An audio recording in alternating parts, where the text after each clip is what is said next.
lain na sad nga makatandog nga gibutang sa ato karon nga lungsuranon kining atong weekly nga diocesan nga paper nga nasubo ang atong Santo Papa si Pope Francis tungod sa report nga taas kayo ang pagsaka sa kaso sa hikog sa mga batanon.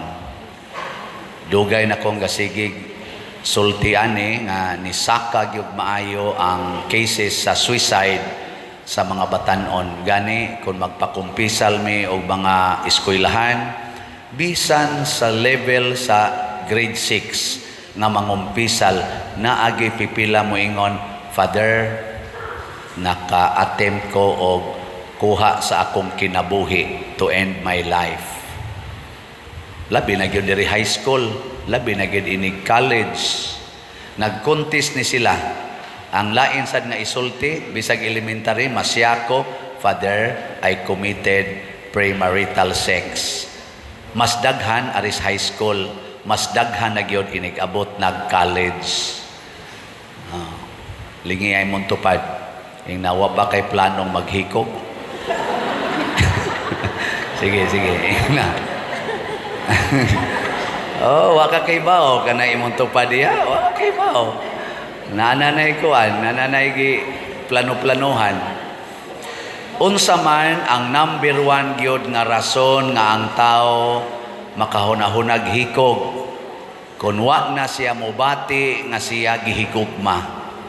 Bisag unsa pa ka kadaghag kwarta, bisag unsa pa ka successful, bisag top notcher pa kas mga board exams, ikaw pa ang dagko kay ranggo sa kompanya, bisag ikaw pa mo'y pinakasikat nga celebrities kalibutan, pero maka-feel gani kang wa nakahigugmaa in your intimate moment in your heart, patay gyud ka diha. Na magani pari madre maghikog nya magmisa mi kadaghan aning tao, daghang tao kami pag center of attention, pero usahay ma-feel namo we are not loved anymore.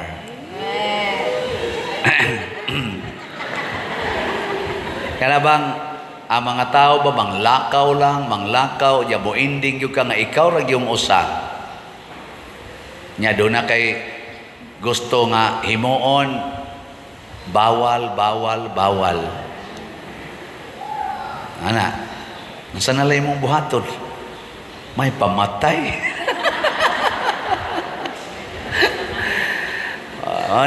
Yang ano man nga daghan mang mga tao nga maka-feel nga wa sila higugmaa. Ang unang culprits anang maong kahimtang maogyod ang pamilya. Family. Kay kun ang usa ka tawo dili gani makaangkon nga ako ning pamilya that I belong to this family, ma-feel gina niya ang vacuum of relationship. Mura siya na ay gipangita nga di niya makita. Kay ngano man broken family. Produkto sa broken family. Muna ang simbahan mo ingon gyud why divorce? Bahala nag mga pangos o mga ungas o mga musmos wa gyoy divorce. Ngano man luoy kaayo ang inyong mga anak nga inyong gibuhat nga iniglingi nila bakante na wa nay papa wa nay mama. Magguba sa nang ilang kinabuhi. Ikaduhang culprit kanang mga maghimo anang premarital sex. Kana bang way mga kasal unya wa pay pamilyang gitukod unya magtinukhangay na. Tinuod gid na. Daghan kay mga umpisal nako nagdepresyon. Labi na gyud moabot na sila sa ilang adolescent age kay masuya sila sa ilang mga kauban nga inig graduation, inig activity sa school, naadayon ang mama papa nya siya, wa gani kay ang iyang mama nga gitukhang sad sa uyab, nakatong iyang papang wa niya maili, hain nakakaron, wa sa gyud magpakita ang iya sang mama ni abroad pod kay naningkamot in town, unya gibilin siya sa iyang lula ug sa iyang anti baka nga mga terror sad kaayo ang uban. Maghilak in taon nga makaingon, hain man akong papa, hain man akong mama, may pagwa na lang ko pakatawha. Da, hilom lagi mo. Muna kamong mga ulitaw, apil na sad mong mga minyo, ayaw in taon mo panukhang anang dili ninyo asawa. Gidili gina sa simbahan ang premarital sex, gidili sad na ni Kristo. Kay luoy kaayo ang epekto ni ana. Luoy. Kamusang mga babae, mga dalaga nga wapa mo tukha nga ay sad mo patukha ngoy. Luoy kaayo ang inyo unyang sabakon nga anak naa pagyoy taga dinhi simbahan nag-alagad na nga buntis nga way bana. Nya ang subo pag yung palandongon do na pag ako mabatian nga istorya siya iya man ang plano pader. Ngano man siya daan naman na siyang gaingon di ko magminyoy magpaanak ra ko kapoy kay buhian ang bana. May panang anak. Nya, asam na padung imong anak ko niya inikadako nagmangita nagpapa. No. Lingi ay mong tupad. Tingnan na kay papa. Tingnan ba yung na kay father. Pangutan na. Nya mudoko ganina siya padi patong niman padi. Kana nya sunod nga culprit nganong daghang maghikog kaning bisyo. Kanang bisyo sa mga ginikanan, bisyo sa ilang mga gisaligan nga mga tao. Usahay pa maapil pa sila sa bisyo. Na pagidintay musuyo ang papa, imolested pagyud ang anak. Luoy kayo. Ang anak nga namolestiya sa iyang papa nga iyang gisaligan or sa iyang stepfather kay ang mama sad nagminyo og lain, nagdasad siyang anak nga dalagita nya nagminyo og lain kay this is the right person I found. Og kadtos ang iyang gibanabana maura say ni unay og molestiya sa iyang dalagitang anak nga ibilin ngadto sa balay. Kana sad lain na sa nang kaso bisyo. Digilingi ay mong tupad ning na unsa may bisyo nimo. Makahikog na. Mao na sa atong ebanghelyo karon si Hesus nag-hire siyag mga laborers. Kinsay mo apply ta sa kamot? Nag-hire si Jesus siya daghan kayong i-harvest jutay ragyod ang mga laborers. Kinsay mo apply sa kompanya ni Jesus ta sa kamot? Ang wa mo apply, ang di gusto mo apply, mga trabahante mo si yawa. Kay ang yawa malampuson kay iyang kompanya dinis kalibutan. Daghan kay siyag laborers naa sa internet nagsigig kiay-kiay nga hapit way mga sapot kana mga laborers na siyawa. Kanang panahon sa mga pistas kapilya siging disco, siging sugal kana siging hubog-hubog mga laborers na siyawa. Siging pamaligya ang mga siyabo, siging baligya ang siyabo, siging suyop mga laborers na siyawa. Hasta pagay din simbahan, pagay liborer ang yawa. Kanang magsulob ang mga ana-ana lang dinhi, pakita-kita ng mga kanal-kanal dinhi. Kana mga laborers na siyawa, hasta pari maliborer. Jutay ragyod ang mga ngani nga tinud-anay. Unsa may trabaho sa mga ngani? Ang trabaho pagtigom sa katawhan. Pagtigom. Unsa may buhaton sa laborer sa yawa? To scatter and to kill people. To scatter. Kana bang mag-away gyud, magkinihaay gyud, maggubat gyud. Pero ang sa Ginoo mag-usa, tigom. Matod pa sa unang pagbasa, magkatigom ta. Nya matod pa sa atong tubag sa Salmo, unsa to? Kita ang iyang lungsod, ang karnero sa iyang panon. Kita Ang iyang lungsod, ang iyang lungsod, ang karnero sa iyang panon. tigom, magpanon ta tigom. Ana, munay atong ilhanan nga ikaw under kas Ginoo. Nakaron kay nag-hire man ang Ginoo, unsa may mga qualifications. May sanang na qualifications. Ang usa ra gyud qualifications Ginoo, kinsa tong kamaong mohigugma. Kinsa tong kamaong mohigugma pwede nang i-hire. Kinsa ninyo dinhi ang kamaong mohigugma? Ta sa kamot. Ha?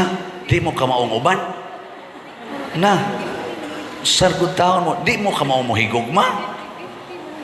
Kitang tanan kamao. Sige, hibaw ko katungo mo isa, dili na gustong mohigugma.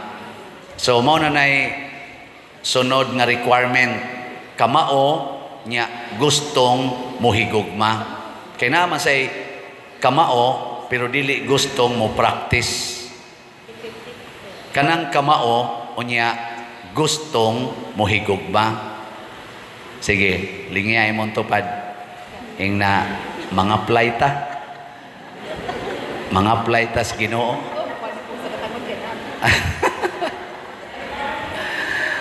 Kanara may requirements. Kamaong mohigugma, wa naman ay question, kamao man tana, gustong mohigugma. Nakaron, unsa may sweldo, kita mga apply ta, moingon marita, pila may sweldo diya. Unsa may reward, ang una, tagaan ka og gahom. Unsa may gahom nga ihatag, matud pa diri sa Ebanghelyo, gahom sa pagpapahawa sa mga yawa, pag-ayo sa tanang matang sa sakit, o gahom sa pagsangyaw sa Ebanghelyo. Di mo ganahan di mo ganahan gahom. Gahom sa pagpapahawag yawa. Niya dili gani ka mo apil ni Kristo, automatic giyawaan na ka. Kaya wa man kay gahom, di ang yawa mo so dayon nimo. Pero mo apil kang Kristo, abisan ganing mo apil ni Kristo, na pagiusan na yawaan si Judas Iscariote. Niya may ni apil 12 ka buok na yawaan pag yung usa. Kay kana manggong yawa mga igsoon, maningkamot gyud na siya sod bisan pag unsaon natug ali. Samot nagyugwa tay gahom kay wa ta mo sunod ni Kristo. So mo nay sweldo gahom. Ana, unsa pag lain nga paagi nga para mahimutang or ihatag sa Ginoo nato, in addition sa gahom, tagaan ta niya og permanenteng kalinaw, permanenteng kalipay, o permanente nga katagbawan, lasting peace, lasting happiness, and permanent satisfaction. Nanong wa man mo makonvince? O, kinsay mo apply, ta sa kamot. Ng-apply na. Galista ang Espiritu Santo. Ang Espiritu Santo ron gatanaw, galista. Sige, galista na. Ang Espiritu Santo nagtanaw ron. Wag pag yung mga apply. Sige. Doon na pag yung katapusang reward. Basta mo apply ka, o niya, mahard na kas Ginoo, automatic na ka nga, dunay puy-anan, house and lot sa village sa Ginoo dito sa langit. First class village. Nga wa na giditoy buangon, wa na'y kasakit, wa na'y kamatayon, wa na say bayronon ni adtong maong village. Libre tanan, pero first class ang imong matagamtam. First class nga pagkaon, first class nga ilimnon, first class nga puy-anan, o mga first class nga mga silingan. Kinsay mo apply? Daghana na aning qualifications. Ang unang buhaton, mupalit mog slot. Nga naman, love man kaha. So, ang unang buhaton, mubayad kag entrance fee, palit og slot, di bitaw. Kining atong slots dinhi, kining atong mga projects, mga activities sa simbahan, These are opportunities aron maani nato, matigom nato ang katawhan sa Dios. Mao bitag atukod tag kumbinto nga naay social hall, naa say dako-dako nga space aron anha nato tigumon og atong pandayon ang mga katawhan nga gustong mahimong kauban sa panon sa Ginoo.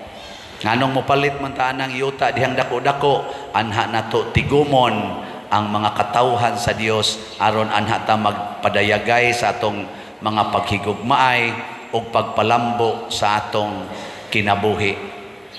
Sayang kayog magbuwag-buwag lang ta anha sa cellphone, tag sa tag cellphone, tag sa tag computer, tag sa tag higdaanan, tag sa tag balay, nya way tinagdanay nangasakop na tasyawa ni ana. Magtigom ta dinhi. Ana, muna salamat sa namalit og slots. Ang ato rong SBF DAG nahalina na ta as of yesterday og 25,757 slots na. Pakpak. Ya kay naaman koy kasaulugan ika-20 karong 22 June 22 ika-19th year naman ako sa pagkapari. Kung nalipay mo sa akong pagkapari, isip laborers Ginoo, hala palit mo usalang kaslat labing minos. Anong mura mamog nasubo? Nya kamong mga gibless sa Ginoo, financially blessed mo, palit mo o appeal mo aning atong 19 slot challenge. Unsa man ang 19 slot challenge? Kutob karong 22, palit mo og 19 ka slots sa SBF DAG. Mo worth ni og mga 9,500 pesos or 10,000 pesos. As of yesterday, doon na 48 ka 19 slots challenge ang akong nadawat. Yes! Salamat! Ano ni makalipay na to? Nya, kutob sa mupalit din na naagid mo'y sukli nga 100 times kung unsay inyong gipalit. Bago pa lang nga nianhi dinhi ang usasad ka grupo og may testimonya na sad siya nga grabe gyud ang iyang nadawat. Nako ayaw mog sintro anang inyong nadawat in return kay kana automatic man na siya. Sintro mo sa inyong gugmas paghatag. Di man gyud ko moingon nga pag-apas mo anang ihatag kay simbakog way ihatag. Ang nindot gyud ihatag gyud nga mahigugmaon. Pero di kita siruhan sa Ginoo. Mao na nagsigi na sag-improve ang atong kumbinto nga gitukod. Atong tan-awon ang update karon sa atong kumbinto.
atong pakpakan ang atong mga contractors.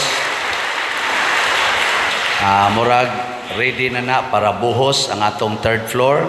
Ato lang iyampo nga ugma hangtod sa sunod nga mga adlaw. Maayo lang unta ang panahon, dili lang mag-uwan kay mao man na gyoy requirements nato magbuhos nga wa lagi untay uwan. Ampo mo ha, luhod-luhurin ninyo. Nya mat-imagine nato abot na tag third floor, pila ka buok kabilya ang nagtinabangay, pila ka buok semento, pila ka buok bas, graba nagtinabangay aron mo barog ang lig-on nga building. Nya pila sad ka slats ang nagtinabangay og mga slatters. Ako lamang tagog slatters kamong sigig palit no. Kay naman ay terminong slatters kay do na may nibisita na to diri pader mga slatters admin ako nindot sa nang akwanda naman to'y paborito na ko mga group of singers, the Flatters. Nasa day, the Slatters, no? So, pila ka book slatters ang nagtinabangay aron makabayad po ta sa required financial obligations. So, nindot yun kaayo ang mga laborers sa Ginoo. Makamugna og nindot nga mga proyekto, dili makaguba. Pero ang mga laborers sa yawa, dili lang mo scatter sa mga tao, muguba pagyud sa hinimo nga mga nindot nga infrastructure sa tao. Sama na ron nga bungkag nga mga edifices o structures dito sa infrastructure sa Russia o sa Ukraine nga gubat. Grabe kaayo. Makagusbat gining instrumento siyawa. So, requirements sa laborers Ginoo, kamaong mohigugma, gustong mohigugma. Ya, mosunod tas Ginoo, daghan kay tag premyo, gahom, kalinaw, kalipay, katagbawan o kabalaan sa kinabuhi. Manindog na ta mga laborer sa Ginoo.